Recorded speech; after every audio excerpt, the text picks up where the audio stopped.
آج افسوس اسی بات کا، آج کی میلاد میں میں یہ کہنا چاہوں گا، بڑے افسوس کے ساتھ میں کہتا ہوں، اس رسول پاک کا سب سے بڑا انقلاب علم کا انقلاب تھا، لیکن 14 صدیوں کے بعد سب سے زیادہ جاہل اسی رسول کی امت نظر آ رہی ہے، سب سے زیادہ بے پڑھی لکھی یہی قوم نظر آتی ہے، ان پڑھوں میں ہمارا شمار، نہ لکھنے والوں میں ہمارا شمار، اکثر تھمب امپریشن والے بہت ہمارے درمیان۔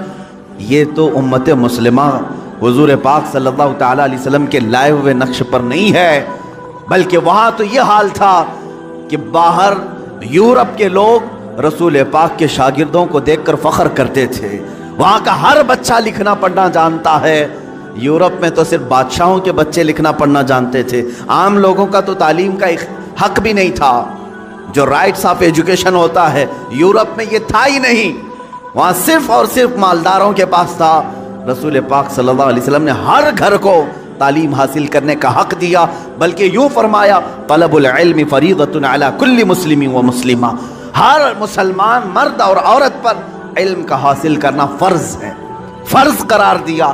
تم اپنی زندگی کیسے گزارو گے، اللہ رب العزت کی رضا کیسے حاصل کرو گے، کتنی چیزیں تمہارے لیے حلال ہیں، کتنی چیزیں تمہارے لیے حرام ہیں، یہ سیکھنا تمہارے اوپر فرض ہے۔ آج حیرت کی بات ہے، ہم میں سے اگر 1000 ہوں تو شاید ایک ان کے بیچ میں عالم ہوگا، یا اس سے بھی کم نسبت ہوگی جو مسائل جانتا ہو، لوگوں کو مسائل بتا سکے، ورنہ عوام الناس کا حال تو یہ ہے، انہیں حرام کی طرف بھی بلائیں تب بھی عمل کر لے، حلال کی طرف بلائیں تب بھی عمل کر لے۔ حاطب اللیل اس کو کہا گیا ہے، رات میں لکڑیاں جمع کرنے والے کی مثال جاہل کی ہے، جاہل آدمی رات کو لکڑیاں جمع کرنے والے کی طرح ہے۔ حدیث پاک میں ملتا ہے، کیوں؟ رات میں ٹوکرا لے کر جو لکڑیاں جمع کرتا ہے اسے دکھتا تو کچھ نہیں، لکڑیاں بھی رکھتا ہے، کنکر بھی، پتھر بھی، جو ہاتھ میں آئے گوبر بھی، سب ڈال لے گا اپنے ٹوکرے میں، اسے پتہ ہی نہیں ہے کیا جمع کر رہا ہے۔ جاہل کی مثال ایسی ہے، حلال بھی کرے گا، حرام بھی کرے گا، واجب بھی کرے گا، مکروہ بھی کرے گا، سب کچھ کر جائے گا، اسے پتہ ہی نہیں ہے۔ جہالت اسلام کے لیے سب سے بڑا داغ ہے، اس لیے آپ دیکھتے ہیں کبھی حضور صلی اللہ تعالیٰ علیہ وسلم کے زمانے کے بعد کے زمانے کو دور اسلام کہتے ہیں، اور اس سے پہلے والے زمانے کو دور جہالت کہتے ہیں۔ اسلام کا اپوزٹ ہے دور جہالت، ہونا تو یہ چاہیے کہ اسلام سے پہلے کفر ہو، اسلام کا اپوزٹ تو کفر ہے، لیکن یہاں اتنا اپوز کیا گیا ہے جہالت کو کہ اسلام کا اگر سب سے بڑا اپوزٹ کچھ ہے تو جہالت ہے، نہ جاننا، علم کا نہ ہونا، یہ اسلام کا بالکل اپوزٹ ہے۔ اس اپوزٹ کو تم اپنے سینوں میں پال کر رکھے ہو۔ آج بچوں کو تعلیم سے دور رکھنا، اپنے گھروں کو علمی ماحول سے دور رکھنا، یہی تو ایک وجہ ہے کہ جو ہمارے معاشرے میں آتا ہے اپنا رنگ جمانے کی کوشش کرتا ہے اور جم بھی جاتا ہے، وجہ صرف اور صرف یہ جہالت۔ اگر تم شریعت مصطفیٰ صلی اللہ تعالیٰ علیہ وسلم کے علم سے بہرہ مند ہو، آج کون سی چیز ایسی ہے جو تمہیں علم حاصل کرنے سے روکتی؟ کون سی چیز ہے؟ اگر تم شکایت کرتے ہو مدرسے نہیں ہیں، اگر تم شکایت کرتے ہو علماء نہیں ہیں، اگر تم شکایت کرتے ہو استاد نہیں ہیں، تم سب کے ہاتھوں میں آج موبائل انٹرنیٹ کے ساتھ آیا ہوا ہے، اس میں ساری کی ساری کتابیں اسلامی موجود ہیں، قرآن کی ساری تفاسیر، حدیث کی ساری کتابیں، اور اگر تم کہو کہ عربی نہ سمجھ میں آئے، ٹرانسلیٹڈ چیزیں موجود ہیں۔ خود میرے عزیزو، ہمارے پاس جو لائبریری ہے، ایک چھوٹا سا ایپ ہوگا، 32,000 کتابیں ایک موبائل میں لے کے ہم چلتے ہیں، جب ضرورت ہو کتاب کھولی پڑھ لیا۔ زمانہ اتنا عروج پر آ چکا، یاد رکھنا کل قیامت کے دن اس زمانے کا کوئی آدمی اللہ کے پاس بہانہ نہیں کر سکے گا، عذر نہیں پیش کر سکے گا، اے اللہ میں ایسے ماحول میں تھا کہ کوئی استاد ہی نہیں ملا، اے رب میں ایسے ماحول میں تھا کہ کوئی عالم ہی نہیں آیا۔ تم تو عذر نہیں کر سکو گے، کم سے کم یہ بات یاد رکھو، پکڑ ہوگی، کیونکہ رب تبارک و تعالیٰ یہ فرمائے گا میں نے تو اپنا رسول بھیجا تھا اس لیے کہ علم عام ہو، تم نے تو علم کے سارے دروازے بند کر لیے، سارے دروازے بند کر۔ عزیزان گرامی وقار، اس ریولوشن کی میں بات کر رہا ہوں جو علمی انقلاب تھا، روحانی انقلاب تھا۔ اب ایک بات اور، جب لائٹ آ جاتی ہے تو بہت ساری چیزیں دکھنے لگتی ہیں، لائٹ بند ہو تو پتہ نہیں چلتا کہ دیوار پہ کیا ہے، زمین پہ کیا ہے، چھت پہ کیا ہے۔ لائٹ روشن کرو، ہر جگہ نظر آنے لگی۔ اسی طرح کہا گیا العلم نور، علم روشنی ہے، جس انسان کے اندر آ جائے تو پھر اسے سب خرابیاں سامنے نظر آتی ہیں۔ حرام کیا ہے، کفر کیا ہے، شرک کیا ہے، غلاظت کیا ہے، علم کی روشنی میں وہ بندہ دیکھ سکتا ہے، اور جاہل اندھیرے میں ہاتھ پیر چلاتا رہتا ہے۔ کتنی خرافات ہمارے معاشرے میں آئی ہے صرف جہالت کی وجہ سے۔ دیکھا دیکھی ہم نے بہت ساری چیزوں کو ایکسپٹ کر لیا ہے، اس کے پیچھے چل رہے ہیں، تقلید جس کو اندھی تقلید کہتے ہیں۔ ہم کسی کے بھی پیچھے چل پڑتے ہیں، اس کی وجہ کیا ہے؟ جہالت۔ اللہ کے نبی صلی اللہ تعالیٰ علیہ وسلم اسی چیز کو ختم کرنے کے لیے تشریف لائے تھے۔ میں نے شروع میں اپنے تقریر کے یہی عرض کیا کہ ایک عرب نے آدمی کا بول بالا کر دیا، خاک کے ذروں کو ہمدوش ثریا کر دیا۔ ظاہر سی بات ہے، بتوں کی پوجا کرنے والوں کو بتوں سے آزادی دلا کر ایک خدا کی طرف لانا معمولی بات نہیں، لیکن رسول پاک نے یہ کام علم کے ذریعے فرمایا۔ علم کے ذریعے، جب بندے کے پاس علم ہو تو آپ اس سے ڈیبیٹ کر سکتے ہیں۔ جاہلوں سے کیا مناظرہ ہوگا؟ جاہلوں سے کیا ڈیبیٹ ہو سکتا ہے؟ وہ اپنی ہی ہانکتا رہے گا۔ لیکن جس کے پاس علم آ جائے وہ دلیلوں کو سمجھتا بھی ہے اور دلیلوں کو ایکسیپٹ بھی کرتا ہے۔ حضور پاک صلی اللہ تعالیٰ علیہ وسلم نے سب سے پہلے قرآن کے علم کو عام کیا۔ جب وہاں مکہ والے اور مدینے والے اس علم کو دیکھ رہے تھے جو رسول پاک کی زبان سے نکل رہا تھا، تب انہوں نے رسول پاک کی دلیلوں کو بھی ایکسیپٹ کیا ہے۔ میرے عزیزو، اتنی آسانی سے سب اسلام میں نہیں آئے۔ بعض وہ صحابہ ہیں جو آمنا صدقنا کہہ کر آ گئے، لیکن اکثر تو ایسے ہیں جنہوں نے جانچا، پرکھا، امتحانات لیے کہ حقیقت میں ہے بھی کہ نہیں۔ برسوں سے تو پوجا چل رہی ہے، ماں باپ دادا دادی سب کر رہے تھے، انہوں نے اگر آج انکار کیا ہے تو دلیل تو دے کے پوچھیں۔ حضور پاک صلی اللہ تعالیٰ علیہ وسلم کے پاس ڈیبیٹ کے لیے کئی لوگ آئے ہیں۔ آپ ایک خدا کی طرف بلا رہے ہیں، ہمارے خداؤں کا کیا برا ہے، ان کیا کیا ہے؟ حضور پاک صلی اللہ تعالیٰ علیہ وسلم نے علمی انداز میں ان کی اصلاح کی ہے۔ کیسے؟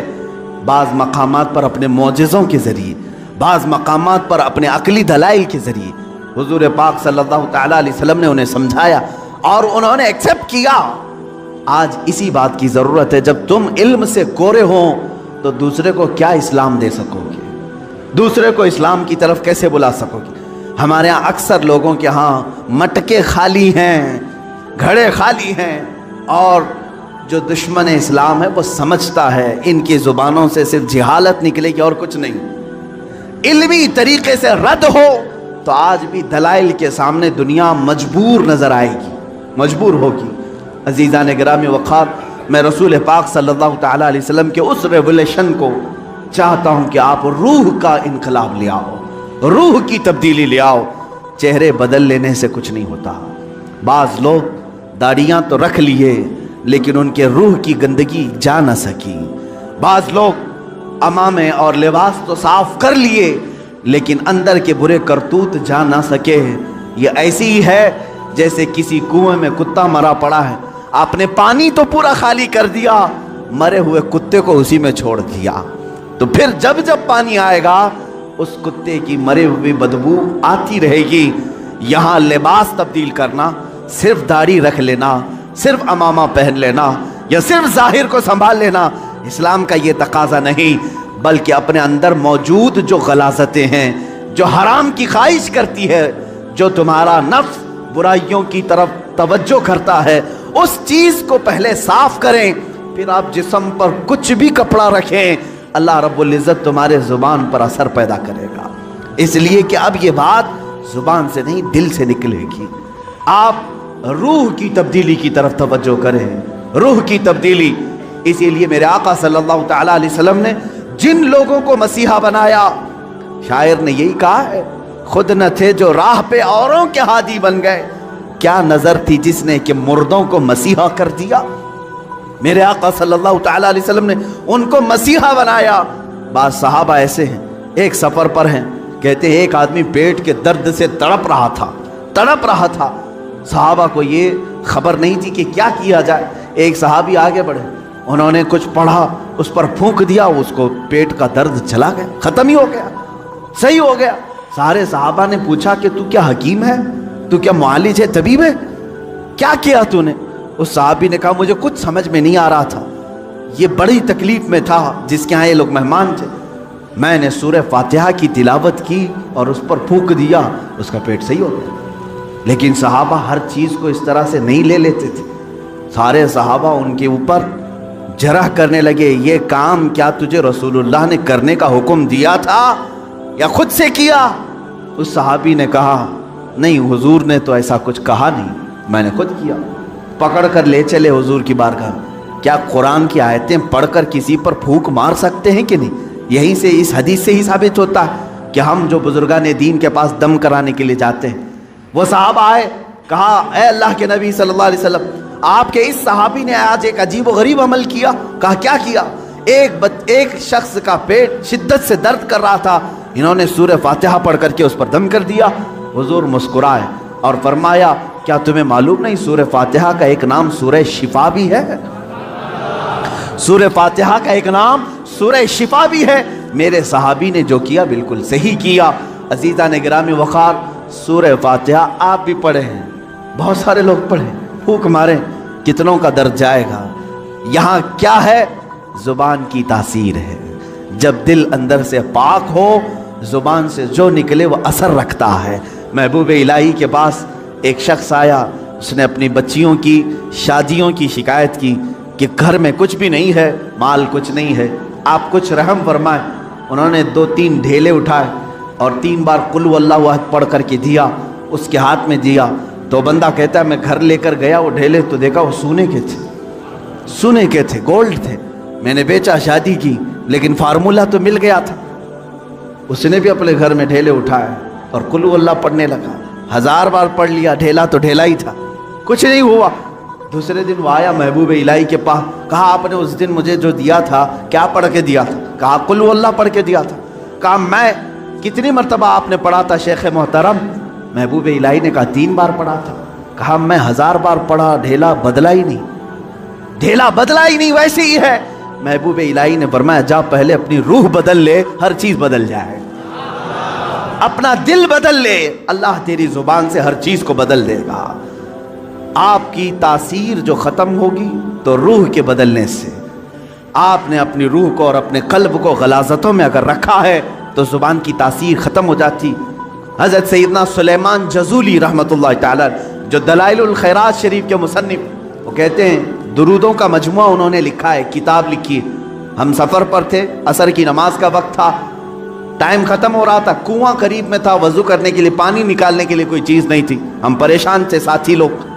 ایک چھوٹی سی 10 سال کی بچی آئی، اس سے کہا بیٹا تمہارا گھر قریب ہے تو بکیٹ کچھ لے آؤ، ڈول لے آؤ، پانی نکال کر ہم وضو کرنا چاہتے ہیں۔ اس لڑکی نے کہا پانی چاہیے آپ کو۔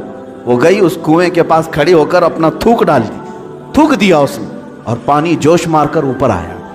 ان لوگوں نے وضو کیا۔ سلیمان جزولی فرماتے ہیں میں نے بچی کو روک لیا، بیٹا رک جا، ہم نماز پڑھیں گے، بعد میں تجھ سے بات کریں گے۔ نماز کے بعد انہوں نے کہا اللہ کا واسطہ دیتا ہوں، کون سا وظیفہ کرتی ہو، کون سا عمل کرتی ہو، تمہارے تھوک سے کنویں کا پانی اوپر تک کیسے آیا؟ وہ بچی کیا کہتی ہے کوئی وظیفہ نہیں، میرے باپ نیک ہیں، انہوں نے صرف اتنی تربیت کی ہے کہ بیٹا جھوٹ کبھی نہیں بولنا، حرام کبھی نہیں کھانا، جھوٹ کبھی نہ بولنا، حرام کبھی نہ کھانا، ان 2 چیزوں پر ہمارا عمل ہے۔ اللہ رب العزت نے زبان میں اثر رکھا ہے۔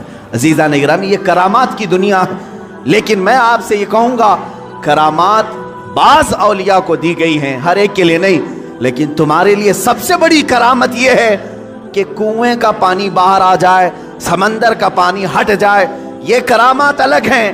میں کہتا ہوں ایک مومن کے لیے سب سے بڑی کرامت یہ ہے تم ادھر سے زبان سے ایک کلمہ بولو، سامنے والے کا دل بدل جائے، اس کے دل میں انقلاب آ جائے، یہ تمہاری کرامت ہے، یہ تمہاری کرامت۔ لیکن کب ہوگا؟ جب تم خود اپنے آپ کو بدلنے کی سوچو۔ خدا نے آج تک اس قوم کی حالت نہیں بدلی، نہ ہو فکر جس قوم کو خود اپنی حالت بدلنے کا، نہ ہو فکر جس کو خود اپنی حالت بدلنے کا۔ عزیز